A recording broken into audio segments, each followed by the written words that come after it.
Hello, আসসালামু আলাইকুম। আমি আঁকি হাসান বলছি। আপনারা সবাই কেমন আছেন? আশা করি আল্লাহর রহমতে আপনারা সবাই ভালো আছেন। আপনাদের দোয়ায় আল্লাহর রহমতে আমিও ভালো আছি। আজকে আমি পাতাকপি, গাজর, আলু দিয়ে একটা ভাজি করে দেখাবো। এটা আমি কিভাবে ভাজি করি সেটা আপনাদের সাথে শেয়ার করছি। এই যে আমি পাতাকপি কুচাই নিয়েছি, গাজর, আলু আর সাথে হলুদ, লবণ আর কাঁচামরিচ দিয়ে দিছি। আমি এখন এখানে রসুন পেঁয়াজ দেবো না, তেলের পরে রসুন পেঁয়াজ দেবো। এটা আমি ভালো করে সিদ্ধ করে নেব। একটু নাড়াচাড়া করে দিচ্ছি উল্টায় পাল্টায়, আর এর ভিতরে আমি কোনো পানি ব্যবহার করব না। এভাবে আমি করি, আপনাদের সাথে তাই শেয়ার করতেছি। এই ভাজিটা গরম ভাত কিংবা রুটি, পরোটা যেটা দিয়েই খান না কেন অনেক মজা লাগে। এটা শুধুও খাইতে পারেন আপনারা। ডায়েট কন্ট্রোলের জন্য, স্বাস্থ্যের জন্য অনেক উপকার। এই যে আমার সিদ্ধ হয়ে গেছে, আমি এখানে টমেটো কুচি দিয়ে দিলাম, দিয়ে নাড়াচাড়া করব। এই যে আমার হয়ে গেছে, এখন আমি তেলের পরে দিয়ে দেব। ধনে পাতাটা আমি দিয়ে দিলাম, দিয়ে এখন তেলের পরে দেবো। ধনে পাতাটা আমি এই সময় দিই, আপনারা চাইলে আরেকটু আগে দিতে পারেন কিংবা আরেকটু পরে দিতে পারেন।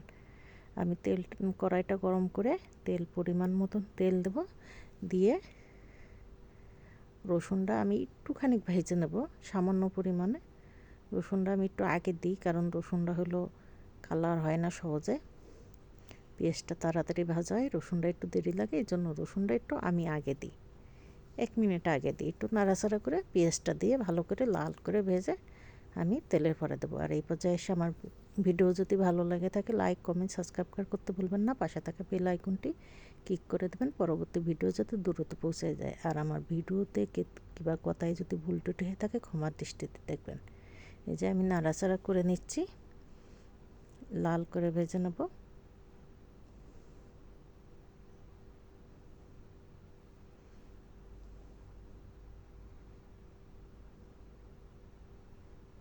যে আমার ভাজা প্রায় কমপ্লিট, আর একটু হলে আমি এটা উলট পালট করে নেব।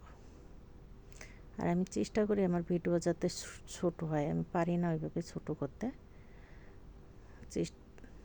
আপনারা পাশে থাকলে আস্তে আস্তে আমি সবই শিখে নেব। এডিটও করতে আমি অত সুন্দর করে পারি না। এই যে আমি এখন পাতাকপিটা ঢাইলে নিয়ে ভালো করে এটা তেলের পরে মিশাই নেব, ভাইজে নেব। অনেকে এটা বলে বাগার দেওয়া, অনেকে বলে তেলে পরে, যে যেটাই বলেন না কেন এটাই।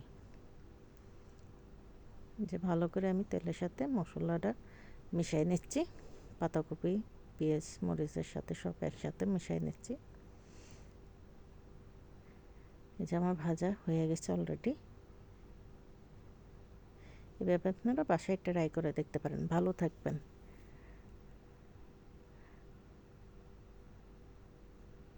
আল্লাহ হাফেজ।